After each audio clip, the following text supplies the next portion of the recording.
Hi అండి, అందరికీ నమస్కారం. Welcome back to my channel. ఈ వీడియోలో ఇప్పుడే అందిన వార్త అండి.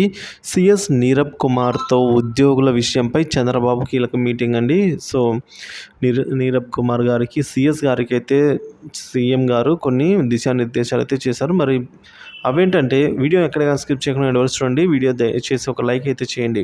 ఇక పరిపాలనలో ముఖ్యమంత్రి చంద్రబాబు ప్రక్షాళన ప్రారంభించారు. శనివారం తన నివాసంలో CS Neerabh Kumar Prasad, DGP Harish Kumar Gupta, CMO అధికారులతో భేటీ అయ్యారండి. తన ఉండవల్లి నివాసంలో సీఎం గారు ఐఏఎస్, ఐపీఎస్ అధికారుల బదిలీలపై అయితే కసరత్తు చేపట్టినట్టు సమాచారం. గత ప్రభుత్వంలో నిబంధనలకు విరుద్ధంగా వ్యవహరించిన అధికారుల జాబితాను సీఎంఓ ఇప్పటికే సిద్ధం చేసింది.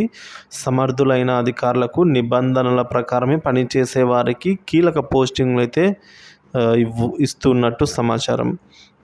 సో ఎవరైతే అధికారులు సమర్థమైన అధికారులకు కీలకమైన పోస్టులు అండి. ఇక వైకాపాతో ఆటంకాచిన వారిని అయితే దూరంగా పెట్టనున్నట్టు సమాచారము. ప్రవీణ్ ప్రకాష్, శశిభూషణ్, అజయ్ జైన్, శ్రీలక్ష్మి, గోపాలకృష్ణ ద్వివేది, మురళీధర్ రెడ్డి వంటి వారికి జీఏడీకి రిపోర్ట్ చేసేలా ఆదేశాలు ఇస్తారనేది చర్చ జరుగుతుంది. సీనియర్ ఐపీఎస్లు రాజేంద్రనాథ్ రెడ్డి, అలాగే పిఎస్ఆర్ ఆంజనేయులు, కొల్లి రఘురామరెడ్డి, సంజయ్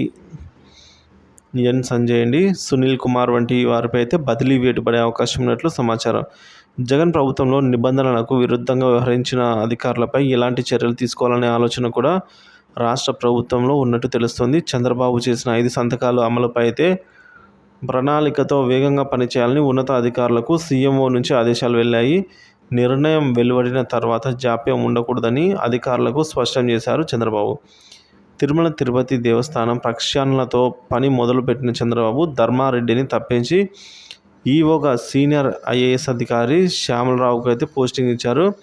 అన్ని విభాగాల్లో మార్పులు చేర్పులకు అయితే సీఎం కసరత్తు చేపడుతున్నట్టు తెలుస్తుంది. సో ఇంకా ఆట మొదలైందే అని అయితే తెలుస్తుంది ఫ్రెండ్స్.